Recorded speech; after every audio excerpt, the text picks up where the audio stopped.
Another tragedy has shaken the country's conscience. 6 young women hoping to enter the armed forces died in a needless stampede at the Elwak Stadium.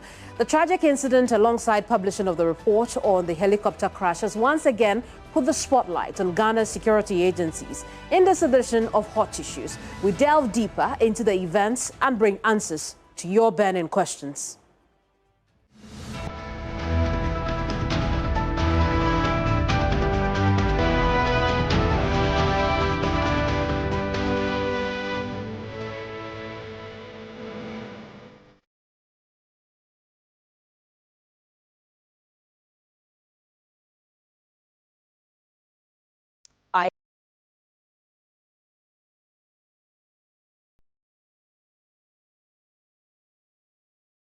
In the beginning, life feels heavy. But then, hope arrives. Star 446 hash saves you.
About the Elwak tragedy and other security matters in the country. My next guest doubles as Wild West MP, Honorable Peter Tobu.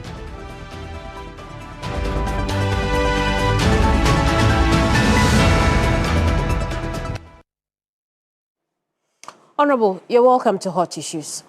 Kamini, good to see you. Likewise. Thank you so much. Let's start off with the most recent issue, the tragedy at the Elwak Sports Stadium. From the committee's point of view, what do you believe were the gaps that led to the situation we saw last week? Thank you very much. Let me take this opportunity to salute the people who brought me to Accra to sit in Parliament to represent them, the good people of Wild West. I know they are watching you from Wuchao to Dabo as we talk, from Poyentanga to Ga. Everybody's watching. Let me also say hello to His Excellency the President, Commander-in-Chief of the Ghana Armed Forces, who happens also to be the chairman of the National Security Council. I want to greet all the security chiefs, from the Chief of Defense Staff, the Inspector General of Police, the Comptroller General, the Director General of Prison Service, the Chief Fire Officer, the Director General for NACOC, the Director General for NAGMO, all of them. It is because of them that we have peace in this country. They are doing the best that they can. But, you know, I can't go without greeting my own people, members of the Defense and Interior Committee, under the chairmanship of Honorable James Agalaga. We're doing the best that we can in the area of oversight to ensure that Ghana continue to enjoy the peace that we have over the years. Unfortunately, let me say this, it's traditional. I convey my deepest condolences to the bereaved families of these 6 young girls who made a choice, a passionate choice, with bold spirit, to go and try to see if they could wear the military uniform to serve Mother Ghana. It's a very patriotic thing to do. And this was never anticipated. All of a sudden, it has happened. And all of a sudden, all of us are awake. Why did it happen? Why couldn't I prevent it? It has happened. Is there anything that we can learn? Let's look at what it is. Lucky enough for me, I think that from my oversight position, I was happy to hear the Chief of Defense Staff saying that he's establishing a BOI, Bureau of Inquiry, for them to investigate into the matter. What happened? Is it a violation of the SOP? Is this a source of indiscipline? Is it the fact that some of these young people who came around were violating rules and regulations? What is it? What is it that caused the death? What is it that brought the stampede? But I will wait for that to happen. If we want to go into the detail, we probably will be doing the investigation before the investigation. What we expect as Defense and Interior Committee is to get the BOI report. And we'll call the Minister for Interior now, the Minister of Defense, and everybody who mattered in this particular issue, for them to give us a detailed briefing. Then we'll take a look at that report. If it is worth it, we'll carry it and run with it. Do you plan to call them before the report comes out or after the report? No, we are calling them before the report for them to tell us what they are doing. Okay. Okay? When they give us their timelines, then we also tell them when we expect to hear from them again. Okay. And when they come back for the second time, we expect to have a full report. Then we'll look at it and see, is this something we can run with? Is this something that we can disagree with some of the points? What can we recommend? Because our oversight role is to ensure that things are done right.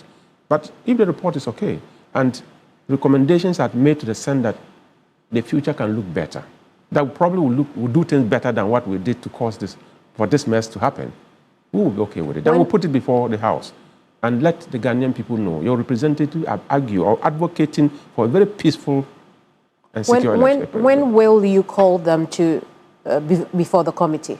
You know, when it happened, all of us were sad. And I'm sure you will have listened to us on the floor of Parliament, to the point that even Haji Alad, one of my colleague MPs, looking at the mood in the House, MPs were virtually crying. 6 young girls. They are our children.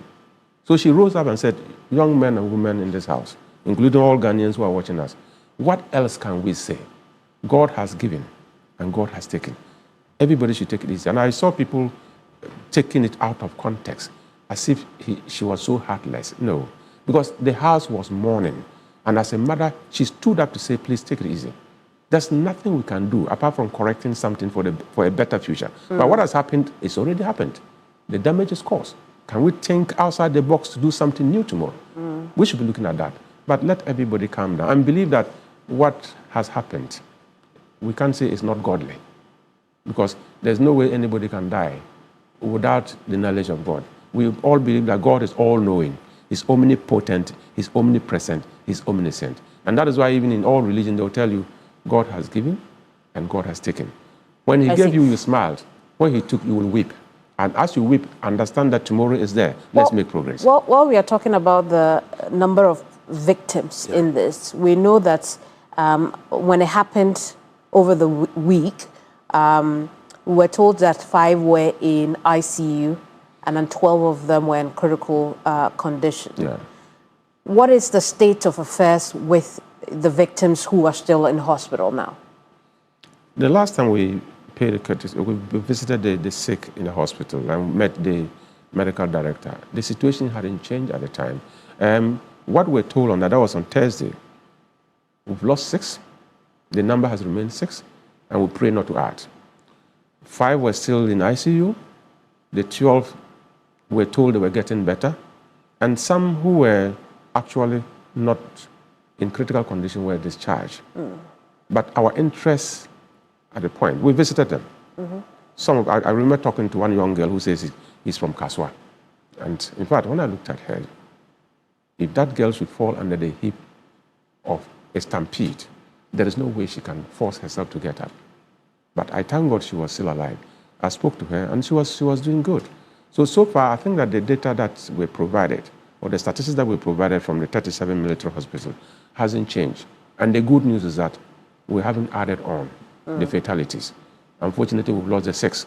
But we pray that all those who are in critical condition will come back to a state that they can be discharged from the hospital. So it is not true that there have been some more deaths since the 6 were announced? I think when we watched the day it was, the news broke that 6 more had died, I saw the fury in the eyes of the medical director of the 37 military hospital when she came to speak like a soldier. We've lost 6, not 12. And since then, I have not heard of any other death. And we don't even pray to hear that. The doctors are not sleeping. They are doing it the best that they can in the critical care area and in other areas to ensure that all these people who are hospitalized will be discharged to go back and join their families. And I'm happy His Excellency the President is also saying, if you're able to be discharged and you are healthy enough to join the army, that should be an automatic certificate for you to go in there. Oh, I see. Yeah.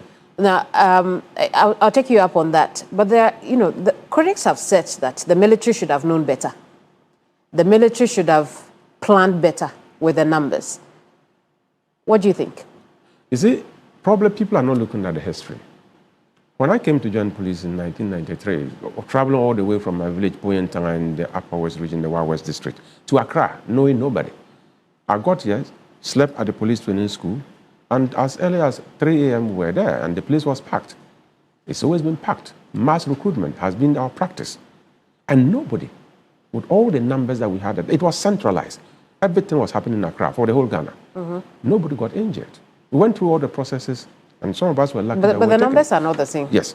The number I'm talking to you about now is more than what we had at Elwak today. But the truth of the matter is that... You had more than 40,000 people then? No. What we had at Elwak was not 40,000. Was not 40,000. No, but you're talking about across the country. No, across the country. Oh, that was huge. That was huge. Even back then? Back then. That was huge.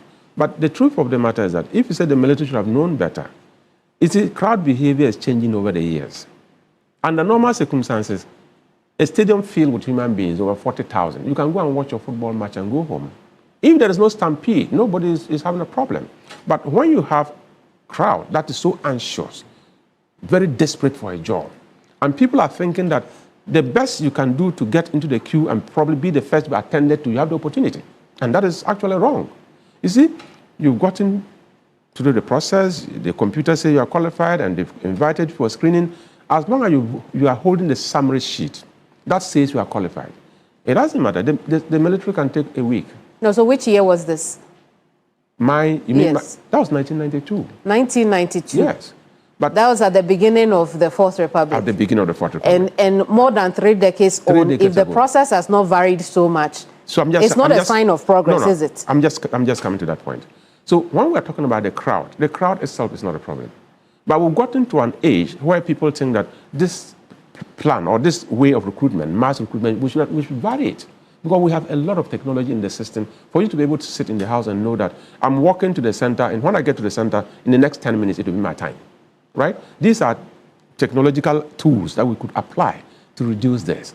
So what has happened is quite unfortunate. Yes.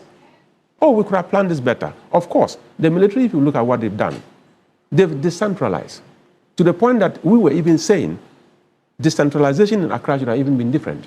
If you have about 20,000 people gathering at one spot, it is possible you could have about 4, 5, 6 different centers in Accra alone. So that you probably will not have more than 3,000 or 4,000 at a particular center. That could be the issue. But, the soldiers have done this over the years without any problem. Normally, when you do something over and over again without experiencing any difficulty, you take it for granted. This has opened our eyes for us to realize that the crowd of 1990, the crowd of 1992... But you see, that's the problem, that 6 young women didn't have to die for us to be abreast with time. Our failure to plan as a country is what let those young women down, correct? You see, you are talking about a national picture, and the national picture will reflect on agencies. It is a national issue. Do we plan well? Do we? If we plan well, we will not be investing heavily in free SHS and leave the base to rot. Because it's the base that is the quality when we talk about development. It is building that base that will give you an opportunity to develop, to become a very responsible citizen, that you can contribute to your country. The primary schools are rotten. The junior high schools are rotten. We are investing 4-point-something billion in the senior high school. Nobody is saying that we shouldn't do that. But as much as we agree that we should be investing heavily in the middle, let's be sure that the base is right. So planning is something that, as a country, we have a challenge. That when we have a 40-year development plan, somebody comes and says, I will not use that. I develop my own thing. We have Vision 2020. Where did it end? It ended nowhere. So as a country, we should come back, all of us, not just the armed forces. All of us should come back together and say, let the plans be strict and let the plans work. Let's follow the plan, irrespective of which party is in power. If the plan is this, that will carry us to this level, You need to carry the people to where they ought to be, not necessarily where they want to be. So if we are able to do all these things, probably planning should be infused into our own thinking. You know, why is it that as we speak... So then, yes. do you admit that it was the failure of the armed forces to properly plan to take on the numbers that were coming to the Elwak Stadium that led to this? Because I provide oversight, when you look for a straight answer from me, I will tell you if I get a report from the Bureau, the BOI report, if I get a BOI report that says that it was due to failure of the military, why did you allow 20,000 people to meet at one single spot? This was not right. Because in the decentralization concept that they used this year, you realize that there was no problem in Wa, there was no problem in Tamale, there was no problem in Takoradi, there was problem in Accra. There was problem in Accra because the Accra numbers far exceed all these other regions that I mentioned. But there's already admission that they knew the numbers that will come. And they still didn't do anything to ensure that there is a breakdown of the numbers and the crowd is properly managed, maybe even small. For me, I think that if it was even an open place, the numbers could be more, but they will still be able to manage. What triggered the stampede? It was the fact that the gates were locked and they were supposed to be open at a particular point in time. And when they opened the gate, everybody wanted to get in there first. That created the stampede. If it was an open space, or probably the stadium gates were all open down, if you arrive, you can be anywhere. When we come and we are settled, we'll announce, and how you arrange yourself, we'll get to know what it is done. But the fact that they were parked out there, and they opened the gate, and there was pressure for them to get in, and there was a stampede, and one person fell, another person fell, and all of a sudden so there was that enabling environment that allowed the stampede to take place, an enabling environment that the armed forces created.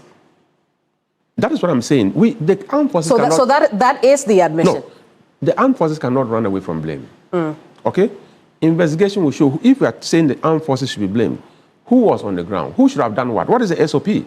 What is the SOP for that day? The standard operating procedure that is supposed to guide that exercise. What was it for that day? Did somebody violate it? Did somebody become indisciplined about it? Whatever it is, we are Ghanaians. And that's why His Excellency the President, whatever he was doing, he stopped and ran to the hospital to visit these young people. That was a sign of empathy. And he knew that we have to take the blame, all of us. It's not just the armed forces.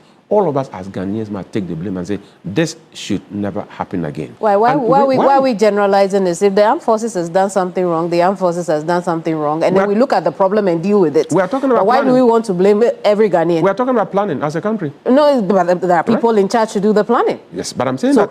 So if they drop the ball, then they should be dealt with. It shouldn't be generalized and then the problem now becomes trivialized because then we are not tackling the cause of the problem. Anytime the military directs BOI, it tells you they believe something has happened and they want to investigate it. So the direction of the Bureau, the BOI itself tells you that the military says, no, this has happened. We need to investigate it. Something has happened. And they are taking responsibility for it. And they are investigating it to come out to say, yes, this is what has happened. Do we know how long this investigation is expected to take? I don't have an idea. But I think that when we start... we've just gotten the budget right now, but we're hoping that we'll squeeze in some space and listen to them to see the timelines that are available. But the Defense and Interior Committee, you can be rest assured, will follow up. We'll follow up. Immediately, we know that it has sparked some reforms. Yeah. The Interior Minister addressed the press on this matter. First, let's look at the changes that are coming. We know that there should have been another set of recruitment on the 15th. It's been pushed to Monday. During that, it is even further decentralized so that there will be less people at the 15 centers they plan to create. What is the committee's thought about this? You know, it's not a difficult thing to do. For those of us in the committee, we thought that the police have demonstrated in the immediate past that these things are doable. You don't need mass recruitment again. You don't have to gather people at one spot to do these things with technology. If you have a software upon which you generate the recruitment process, you go and fill and you are qualified. You print out the summary sheet. It is simple to even have a QR code that you can scan at the center that will tell you, yes, you have to be here at 12 o'clock. You have to be here at 1 p.m. You have to be here at 4 p.m. So you don't go and stay in the park the whole day. So you are guided by time, and you go there when it is about time for you to get. And the other issue is that the last time what the police did was basically to look at the numbers. If you have 5,000 people for a particular number, and you know you can't do 5,000 a day, you will look at the system and ask yourself, how many minutes do you require to take one person through the documentation and screening process? And use that to calculate how many can we do in a day. And when you are done with that, tell yourself, how many can we do in an hour? So if I'm supposed to be probably coming at 2 o'clock, I don't come there in the morning and come and be waiting, right? Let the people know that you are coming to join a very elite service. We are very matured. We are connected to global technology. And we are understanding that, listen, recruitment process needs to be humane. So if that was what was happening in the past, what the minister announced, probably is just to enhance the process. But for me, getting more centers, using technology, letting the people, we're talking about Gen Zs. Many of these people are Gen Zs. And the Gen Zs are technology compliant. Tell them to use their phone and you get to know what time you are supposed to be there. At least you can be there by military police standard 15 minutes to time. If I say you should come at 12, I expect that by 12 I'll be ready for you. So you should be there at 15 minutes to time and wait. When it's 12 o'clock, you just walk in. And in 10, 15 minutes, you are done. Or probably within the 1 hour, that set of people, we face it out. You are done. And in the past, I remember I went to the police training school. I saw recruits who were sitting down there and they were giving water to drink. Right? The person is not a recruit yet. These are potential recruits. And I've always said, let's not treat them as recruits. When you are a recruit, there is a particular culture we are building into you. Right? And that culture we are building into you requires some level of training. But until you become a recruit, you are just a normal civilian. So when you appear before any recruitment body, you should be treated as a normal civilian. Very humane, very nice. Give you some water to drink, listen to you, check your documents. If you are qualified, you are qualified. If not, you walk home. If I need you to run around the park for maybe 2-3 times to show your health status or probably the dexterity or strength of your heart, okay, I will let you do that. If you fail, you walk out. So these things are done transparently. But I think that what has happened is quite unfortunate. And what the Minister of Interior has announced, I'm sure it will be the new way to go. And I'm sure before we finish with the police recruitment, you'd have seen that this is actually what we ought to have been doing many years ago. Why are we doing them now? But at least we have started. I guess that's a question your committee should be asking the security couples when you meet them. Yes. Why are we doing them now? Do we need to lose a soul before we think outside the box? Very well. Unfortunately, that has happened. Let's make progress. Indeed. Another thing that you had mentioned earlier I want us to look at is the issue of the automatic recruitment. Based on the reports that we have seen, even for the victims that have died, the directive is that the family nominates someone from, a relative to replace the deceased victim of the stampede. Is that standard? Thank you very much. Over here, we are talking about the Ghanaian nature. The truth is that if I want to be a soldier, my brother doesn't want to be a soldier. My brother probably wants to work with GRA. He probably wants to work as a teacher. He doesn't want to wear the uniform. So if I am late and you ask the family to nominate a person, you must nominate a willing soul, not a compelled soul. If you nominate a compelled soul, you find a lot of people in uniform. They're actually in the uniform, but the uniform is not part of them. It's not just in the uniform professional. Even in medicine, you find a medical doctor. I mean, your father couldn't become a doctor. Your mother couldn't become a doctor. All of a sudden, you're a very brilliant chap, and everybody ensures, we want our son to be a medical doctor. We want our daughter to be a medical doctor. And they push you until you become a medical doctor. In spirit and in heart, you really don't want seeing blood. You don't enjoy seeing blood. But the pressure from society has made you a medical doctor. In your heart, you don't like it. So there's no passion for the job. And you have a lot of people who are also in uniform. They don't have passion for the job. Probably it was out of necessity. I just need salary at the end of the month. So you get in there, and finally you get problems. So His Excellency the President has made that statement, if I got it right. If it's in the family, you suffered a loss. There were 3 or 4 brothers. One of them wanted to try the army. The other 3 thought that probably there's no chance for us. So you go alone and let's see. And we still have about 2 or 3 of us who are willing. Why not? Let's see how it goes. But the person, first of all, must be willing to be patriotic, to wear the uniform. Wearing the uniform is a calling. Somebody will say it's a calling. You have to be called. If you are looking for a job just to earn salary, and you go and get a uniform job like the immigration service, okay? You wake up in the morning and you wear your uniform and put on the belt. The sound of the bell communicates a language. These are societal things I want to disclose. The sound of the belt, when you wear it, communicates a language. And that language says, as you go out, you are going to serve your country. You may not come back alive. So let your family know. This is a job I am doing for my country. If I go out and I don't come back alive, that is part of it. I've sacrificed my life to serve my country. So if you don't have the heart for that, don't go in there. It's not just about the salary. It's about service to our nation. It's about commitment to ensure that we enjoy the peace that we are enjoying over the years. And it's about you devoting your whole life, at least up to 60 years, to serve Ghana. You were of the opinion that the incident should not have been halted. And in fact, that was in an interview with me. Subsequently, we know that it was temporarily halted. It's unclear when it comes back up for potential recruits to return to the Elwak Sports Stadium for the process. Do you still stand by your opinion that the incident shouldn't have halted the recruitment process? My position is very clear, and I still stand on that if the incident happened at the Elwak Sports Stadium, and there are people who are going through the exercise in Wa, they had no idea what happened. There are people in Takra who had no idea what happened. People have traveled from places to be able to get to these centers. Some people live in Accra, they travel to Wa for the exercise. Some people live in Wa, they travel to Takra for the exercise. If it happened in Elwak, let's zero it at Elwak and deal with the Elwak issue. I mean, that's what has been done. Yes, you can suspend the Elwak issue, not suspend. My argument was, don't suspend the exercise in all entirety. No, you can suspend what people who are around Elwak will be traumatized. If you ask them to continue, that will not be fair.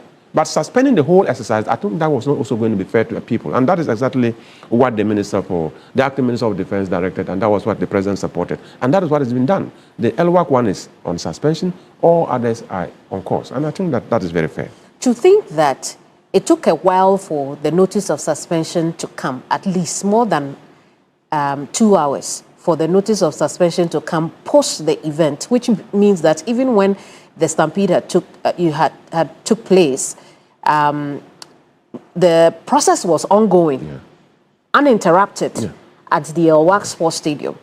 Is this a sign of command communication failure? No. Probably we need to get to understand the environment in which we're operating. This is a military environment. You've gone for military recruitment. In the military, if you go out there for war, and one of you is shot dead, you don't stand and be watching and be crying and be thinking about what can I do to this dead body. No. But there was no war. I'm just telling the mentality. Okay. That the fact that somebody died, the soldier will continue to work. Somebody gives instructions. Because of this, people are traumatized out there. Stop the exercise now. And they will quickly stop. We are talking about a system that respects command and control. When the command comes, nobody says, I will not respect it. Everybody will respect. But until the command comes, your job is to go and do this. Did they have to take that long for command communication to then seep down? I am sure if you were at the center and you saw what happened, even under normal circumstances, if 6 people died like that, you'll be traumatized. Before you are stabilized mentally to begin to think about what to do, it will take more than an hour. All of us were traumatized. Even in Parliament, when you saw the way we were speaking, everybody was touched. So let's allow that, because the whole Ghana was just up in sadness, watching 6 young girls dying? No. So if it took about 2 hours for the instructions to come, please freeze the process. That is not to say they were not fair. That is to say all of us were traumatized. I see. And all of us were watching to see how we can manage the situation. Honorable, how confident are you that starting tomorrow, the 17th of November, that the processes will be smoother, the crowd will be properly controlled than we have seen already? We are using technology now. Let's assume that even 100,000... But have you seen the e-recruitment portal? It will be out tomorrow. Tomorrow when the event is taking place. So it hasn't been troubleshooting? No. They would have done that within their own departments, but it won't be public. If it roll out tomorrow and you apply, you see, in the application process, according to the Minister of Interior, it will take you to a particular selection venue. You choose a selection venue. Probably in one particular town, you could have about 2 or 3 venues, depending on the cut that they've given to the system to manage. We don't want any venue to be more than 3,000 people. So when you select a particular venue and it hits the 3,000, the next person, they will push you to the next venue within the same community. So gradually you get sizable numbers to manage. And apart from that, as I'm saying, if you become even critical, you can even use QR code to do queuing. You can use QR code to do queuing. You go and scan, and it will tell you that probably you are number 20th on the list. But they are still dealing with the first person. So if they are using 3 minutes, you just multiply. You need about 1 hour or so to be able to come back. So you go and find some Bawku and eat and relax somewhere. It's about 15, 30 minutes. You walk back. it should be a relaxed environment assisted by technology. I think that what has happened at Elwak has awakened the whole of the country in the area of recruitment. And I'm sure when the police begins, out for filling the form, we will not see that. We will not see what actually the impact of the technology is. It's on the day of the screening, on the day of documentation, that when we get the numbers gathering at venues and we see the process being smooth, that is when we say that the technology has actually assisted. But until then, let's wait and see. Away from this, we know that your committee has paid oversight visits to, the security agencies in this country. Generally, what was the assessment that you picked up from your visits? Thank you very much. We visited the Minister of Defense first. We met, unfortunately, my good brother who is late now, Dr. Omanu Buama, the Minister of Defense at the time. They took us through what their needs were, what their challenges were, what their success stories has been. We went to the Immigration Service, we went to the police, we went to fire, we went to Narcotics Control Commission, we met with NATMO. We did all that. But I think that the Constitution got it right. It's not for nothing that the 1992 Constitution remains the most resilient Constitution in our history. The Constitution says all these services or agencies must be adequately equipped to maintain, or equipped and maintained to perform their traditional roles. So all of them, if you go anywhere, they will tell you all the things they have done and what they are capable of doing, and they will end up by saying these are the challenges. And the challenges point to the fact that we need to be more equipped. We need to be better tooled. We need to be better maintained. So all we are doing is that we are telling the government, if there is a way out for you to look at budgeting processes, to ensure that you prioritize security and retool the security agencies, strengthen their capacity to be able to protect this country, we will be excited. And all of them, I think it was at the Ghana Immigration Service, when we got there, they had something that was quite interesting. They generate a lot of revenue. And what we're saying, what they said was that they retained a percentage of the revenue. So they were pushing for total retention of that whole percentage for a period of time for them to be able to do so many things that they are doing. Immigration is just a young service. Immigration is the youngest in the uniform in terms of fire, prisons, and police. Immigration is young, and they still have a lot to do to be able to embolden themselves. But I think so far they are doing so good. It's one of the most attractive and growing security agencies in this country. So all of them have painted good pictures with their gaps that they need us to support them to fill in. What does retooling look like? What do they need? Retooling, we are talking about capacity building. Because it doesn't matter all the tools or the gadgets that you bring. The human being at the center must have the capacity to deliver. One, capacity building for the men and women in uniform. And two, the logistics required for them to perform. If you are a soldier or you are a police officer, and you go, for instance, if you are a police officer and you go to a scene of crime, you've been trained very well, you have the capacity. But at the scene of crime, you need some gadgets to be able to reconstruct the scene. For instance, the scene of murder. You need to reconstruct the scene after picking some clues. And in that reconstruction stage, you'll be able to link some clues to some suspects. If you are not able to do that, your skills will be there, all right, but you will not have the capacity to succeed because you don't have the right logistics to be able to deliver. So build the capacity of the human being, give them what they require to work with, the working tools must be there, and then I'm telling you, they will fly. When you go out there in the international scene, the Ghana police officer, the Ghana armed forces, the Ghanaian soldier, we are always the best out there because everything that is required for you to use to work is there. And it's just like with your skills. And we always demonstrate that we are more capable than anybody can think of. We are among the global best. But when you come back, it's all about the tools that we need to use to work with. So when we run short of the tools and the internal capacities, we have a challenge. So all of them, we need to retool our security sector. That is not negotiable. For instance, the armed forces, we are told that we need to revamp their fleets, for the Air Force especially. The committee itself has also done some work in that arena in the past. Is there the money to be able to do that in the 2026 budget? The first thing you ask yourself is it necessary? If it is necessary and it's a priority, then we'll go and ask, where can we get the money from? If it's a necessity and it's a priority, we'll go and get the money. Why are you training pilots when they don't even fly? And you know, if you don't fly for 6 months, your license can be withdrawn.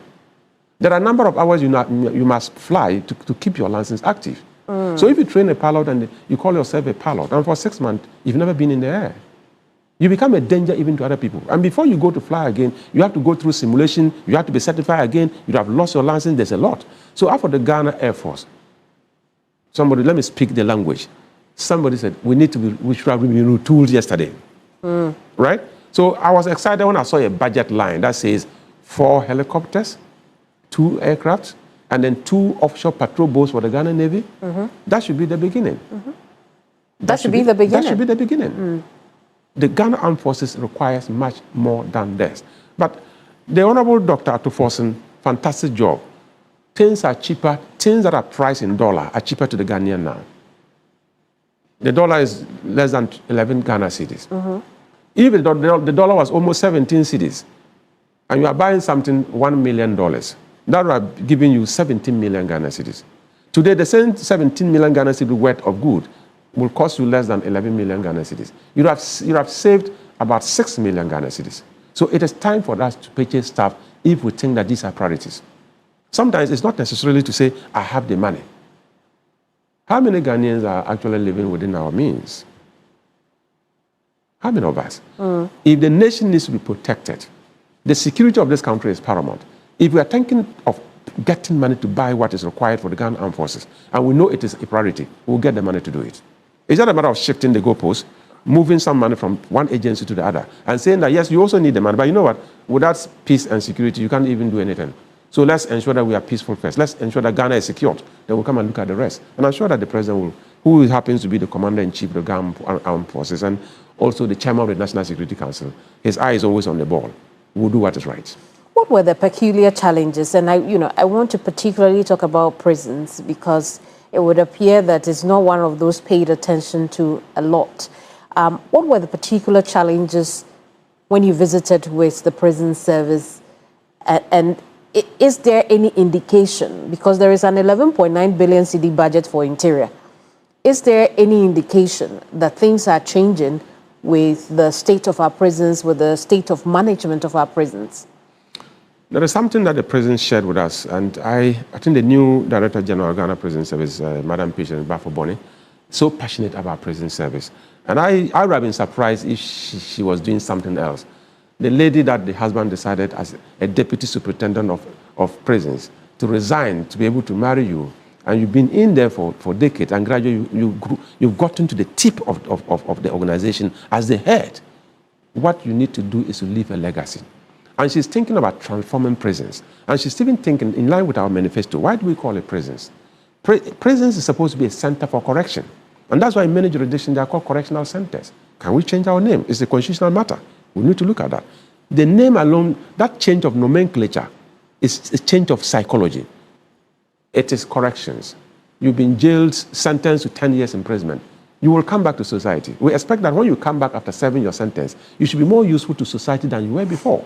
So, Madam Patience Bafo-Bonny is saying that let's ensure that the correction aspect of prisons is up there. And that is why she's calling for more support to be able to buy the required gadgets in the prison service within the prison, so that when you go in there and you want to learn any trade, you have the tools to be able to learn. Today they are producing water. And I encourage all the security agencies, if you want water for programs, go and order from the prisons, because they have something that is innovative. And they also talk about what we call the feeding allowance for prisoners. Students, our children are getting 2 cedis a day for 1 hot meal. An adult prisoner is given 1 cedi 80 pesos for 3 square meals. The Interior Ministry announced increment this year. And then we talked about that. That was just when we visited. Now, they were pushing for 10 cedis. Right. And the budget couldn't allow it. The president directed that it should be increased to 5 cedis. And that has been done. And I think that this whole budget you see with the Minister of Interior, that has been factored in. And at least when they ensure that their agric projects are ongoing, they can supplement government 5 cedis to be able to feed our prisoners better. If you are a prisoner, it doesn't mean that you are no longer human. Some people are in prison by default. They never committed any crime. And gradually you get out, and after appeals upon appeals, you come out and you are an innocent person. Those people should even be compensated. But if you are a criminal and you even get in there, the state is saying that we are imprisoning you in hard labor for you to reform. And when you reform and you become useful, you can come back to society.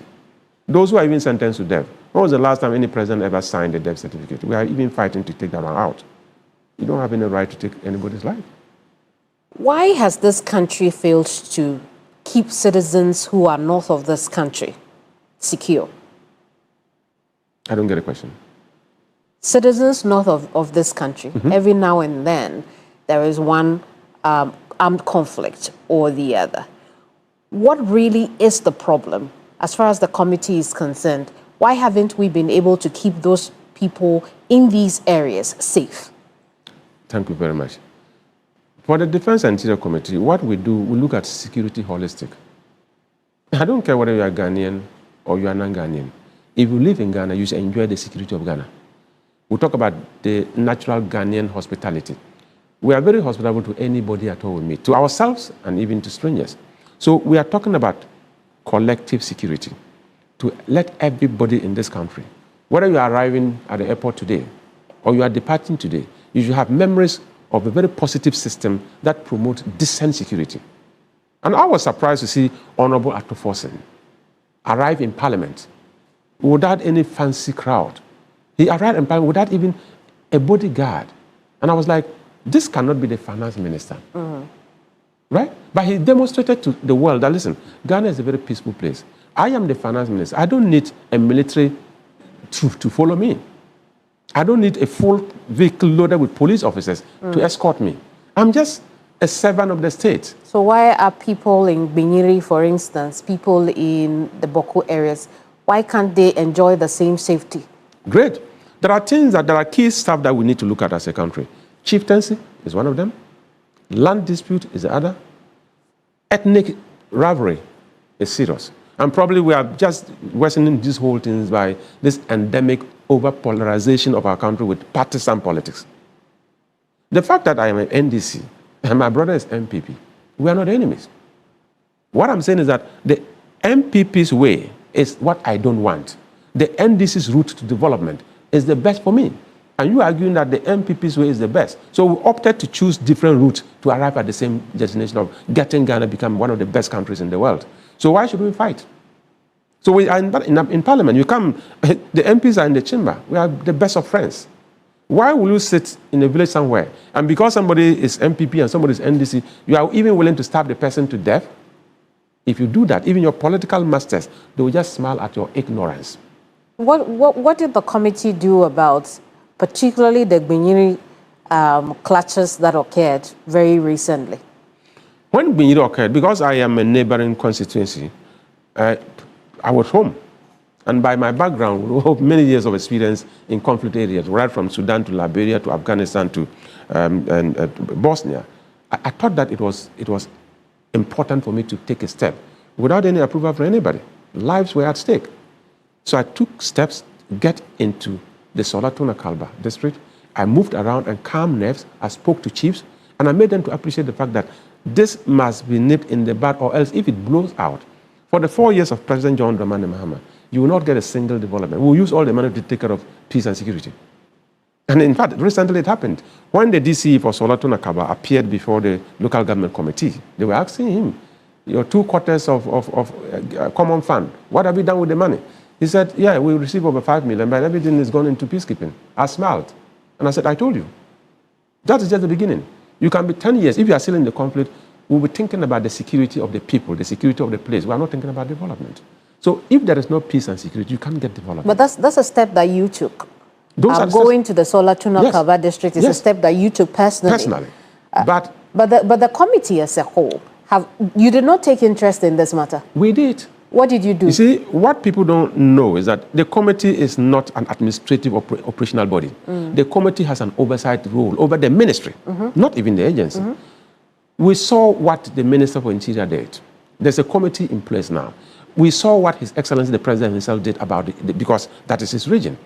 And we monitor these things, and we think that they are right on course. We've seen what the chiefs themselves are doing to ensure that this peace returns. The committee is right on course, and we are very alive with what is happening on the ground. And we think that what is happening now should be allowed to progress till the end. And that's why the committee is quiet. I see. So where are we with the Bawku conflict resolution? Bawku conflict, we are praying that Otumfo, he said on the 30th or the 1st of November, we are praying that when he make pronouncement, those pronouncements will begin to be the peace-building foundation for us to begin to lay some blocks And probably in the next year or two, we should see a change, Bawku. If we want, it is just us. Over the years that I've served in peacekeeping missions, there is something we call local content training. You will be told in the face, it doesn't matter what you do in the peacekeeping mission. One day you go back to your country. And the people will have to stay there. So they will have to continue to water the peace that you've sown and let it blossom into a tree that they can enjoy. So let them know, we have come to help you. Otumfuo is helping, right? And he's helping the people of Bawku. It is the duty of the people of Bawku to come and say, where we have got into, I think that enough is enough. We ourselves, we are tired, and we want peace. So whatever Otumfuo proposes, if they buy into it, they have to work on it. Because peace doesn't just come in a day. When you have a comprehensive peace agreement and you begin to implement it, it will take a year, 2, 3, 4, 5, sometimes 10 years. But gradually you will get there. So but you think that a resolution is in sight? I believe that what Otumfuo has done, I don't know what the details are, but I believe that with his experience and being a king himself, he knows that the nuances around the Bawku area. When he makes pronouncement, both parties will come on board and gradually will support them to build the peace. I see. Yeah. But whatever the Otumfuo is doing, the committee should be made aware, because the committee has oversight of defense and interior. You see, this is a presidential directive. Otumfuo is a mediator. The committee is looking at Ghana holistic, and the committee is particular about what is happening on the ground in Bawku. But this mediation matter, when they make pronouncements, we will follow it up. But we will not be telling them, tell us what you want to tell them before you tell us. No. In mediation, it doesn't happen like that. Because we don't want Otumfuo to be influenced. Or perhaps you could also ask, where are we with the Bawku conflict resolution? We know where we are. But you said you don't know what Otumfuo has done. No, I'm saying we know where we are. The details as what Otumfuo will say on the 30th and the 1st, we don't know. But at least we know where we are. Okay. And we know where we are going. And we believe that Otumfuo has the capacity to resolve this matter. Fair point. And we'll support him. Fair point. We were in this country when the Immigration Service embarked on an exercise to rid the country of foreigners who were, for lack of a better description, begging on our streets. Where are those foreigners? Thank you very much. These are our brothers and sisters from neighboring countries, whether they are from Burkina or from Niger. They came down here, many of them, because of they are probably victims of environmental terrorism. Your farm is dried up. Your cattle hardly get water to drink. And the push down south is a natural push. They came into this country without legal documentation. And we saw that this was becoming a source of insecurity. If we have terrorists all around us, violent extremism all around us, and you have a lot of people on your streets who are not registered, who are not even known, and that is a sign of danger. So what the Interior Ministry did, by the head of the Immigration Service, the Comptroller General, they decided to support them to go back home. We only supported them to go back home. If you want to come to Ghana, what does that mean, that you supported them to go back home? When we arrested them, they were never taken to court. They were never prosecuted. We knew where they came from. We just take the details. Yes, somebody, and some of them will tell you, somebody brought me here to beg.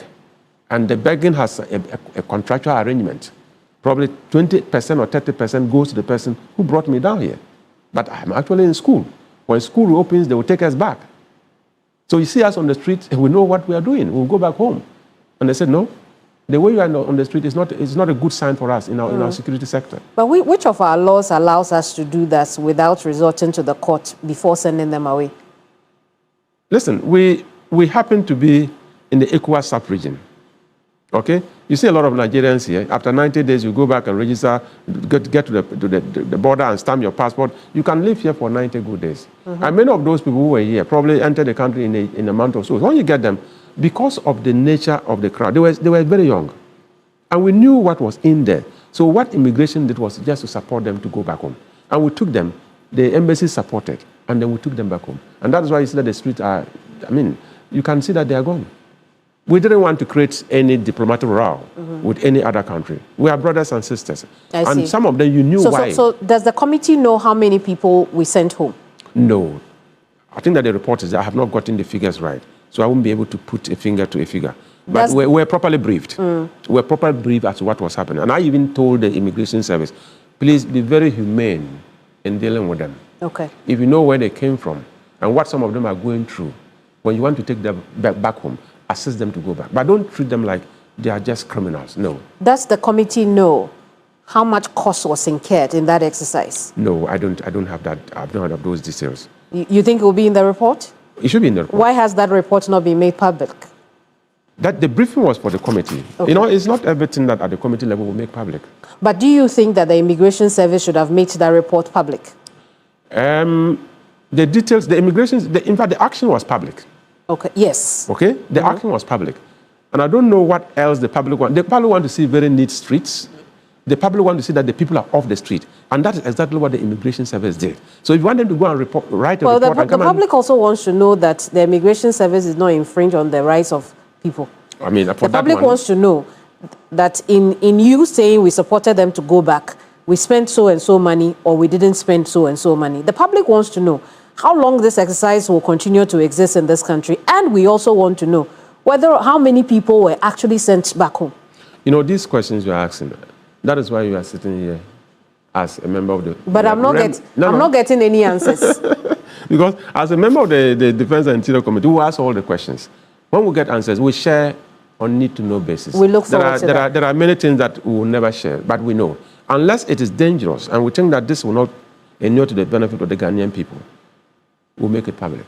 But what we can contain and handle and inure to the benefit of the country, we don't need to worry your ears with so many staff. But the Immigration Service, they're doing quite well, and I think that we need to applaud them and give them thumbs up for them to continue. Can you imagine that somebody is in uniform and he's shot dead for serving his country? Those are the trouble, the challenges they face in the field. But that has not deterred them. They are still out there trying to ensure that any foreigner who enters here, if you are becoming a danger to our security, in coordination with the Defense Intelligence and the Police Intelligence Directorate, you'll be sorted out and dealt with. What's your level of confidence in Nimos and their ability to fight decisively, Galamsey? You know, the fight against Galamsey is basically on three pillars, and I want to talk about Nimos as the enforcement as a pillar. Nimos has been established to deal with the enforcement component of our fight against Galamsey. A 400-man force, which I am proposing. His Excellency the President, if he's listening, I am proposing that we increase the force strength to 1,000. And apart from the force strength of 1,000, let's give them what they require. You see, we train soldiers for war. Soldiers are trained for war. And in this modern era, you can actually be trained as a soldier and serve for 24 years and retire without ever going for a single war. But the war trend is changing. The nature of war in this modern world is changing. It's no longer military of a country attacking another military of a country. What is happening in the Galamsey front? If we rate it to the level that this is destroying the country, as we all agree, and you want the armed forces to get in there and do what they know doing best, raise it to 1,000, give them full retooling, give them enough resources, and give them a mandate, right? Clearly define rules of engagement, and give them timelines. For instance, let's give them 1 year from January 2026 to 31st December 2026. We clearly define timeline. I'm sure that by the end of December 2026, you begin to show the power of the Ghana Armed Forces and how useful they are in the fight against Galamsey, very particularly the enforcement component. But if you use the armed forces to succeed in the enforcement component, we need to begin to talk about the alternative livelihood program. We need to talk about the responsible cooperative mining and skill development program. These two things, when you put them together, they should be following the Nimos success. When Nimos moves and they are very successful, you don't allow the place to lie fallow for years. In this country, we've lost on many of these grounds. When you see there's a particular land occupied by people, and government says, no, you have to leave. This is a state land. We use it to do some construction or some development. And we sack the people to go. After 1 year, nothing happens. 2 years, nothing happens. 3 years, nothing happens. Before you get back after 5 years, the people are back. But if something happened immediately after the people leave the place, you get to realize that the place is full. Look at what Dr. Honorable Oko Vanderpoy did in Accra, where we have this mall. It was hustled. Very tough for the people to move. But immediately they moved, they started the construction. And the mall is there. And because the mall is there, nobody can come back. So when Nimos is succeeding, alternative livelihood programs should be running. Responsible cooperative mining and skills development should be running alongside. And gradually you realize that the mining that we want to sustain our economy. Legal money, as we call it, will continue to be there, and the illegality of it all will just disappear. Money is not our problem. It's the illegality of it, this environmental destruction of it. The fact that now Galamsey has become money with heavy equipment, without the rules and regulations, that has been our problem. If not, when I was a child, money has been there. Galamsey has been there with pickers and a shovel and whatnot. Today we do Galamsey with heavy machinery. So until then, we're running in circles. And we are on. We are on. Nimos is on. And I think that at the weekend you see what they are doing. But I'm saying that what they are doing, if you are able to enhance their capacity with the numbers and the tooling, I'm sure that they will do a wonderful job for this country. Because they've shown a sign that that is the way to go. Well, they have 150 million in the 2026 budget to augment their work. No, I mean, when I saw that budget line yesterday, I smiled. Why? Because 150 million for Nimos. That is just in the budget. And I'm quite sure that too small? It is too small. I'm quite sure that the Minister of Finance in the mid-year budget will come and do something about it. Very particularly if this suggestion of increasing the force strength of Nimos from a 400 force to 1,000. We'll have to come and look at it. Even that, if the force strength even still remains at 400, 150 million for Nimos, looking at the volume of work that they have to do, looking at their mandate, I'm sure in the mid-year budget review, the Minister of Finance will do something about that. Yeah. I see. We look forward to what is done. But has the committee been looking into the Obuasi mine shooting? That matter is a matter that we are looking at, and we are hoping that, so we are linking all that to the fight against Galamsey. Okay? It's a holistic thing we are looking at. But zeroing on the Obuasi mine shooting, we are still waiting to see what finally happened. Sometimes I wasn't... But who is looking into it now? Do you know? No. Right now, probably the synopsis you gave me, you never included this. So I have not actually taken my time to refresh myself on the matter. So don't let me comment on it at all. Well, but that is it. It also means that we are not looking into this incident as closely as we should, because it's not even before the committee. Is it before the committee? No. What I'm talking about myself. Okay. When you invite me for a program, you give me synopsis. I zero in to give you the best. So if you mention something that I have not read about, I don't want to make a comment and go and open the report and say, oh, no, this is not right. You shouldn't have said this. So just save me, but not let me comment. Let me comment on it, okay? Well, so let's let it go. If you do not have a comment, that's all right. So but I also want to ask you whether or not the committee has shown any interest in looking into the recent attack, the Shudium attack on the EPA and journalists. There is something that the committee is interested in, which is broader. The emerging trend of attacks on uniformed men and uniform properties, okay?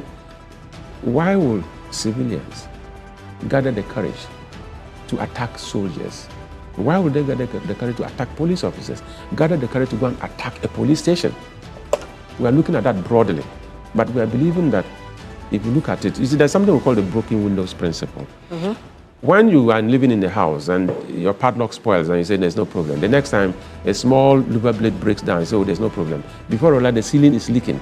Small, before you realize the whole building will just collapse.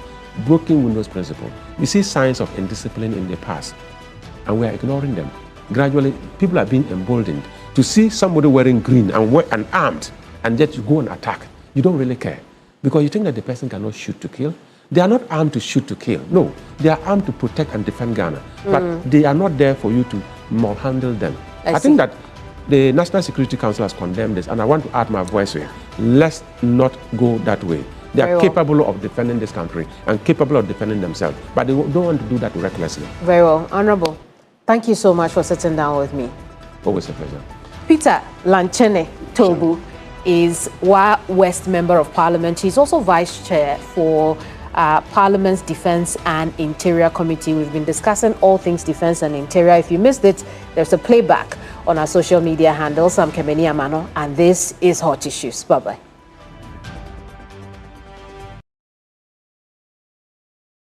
Dear Santa, all I want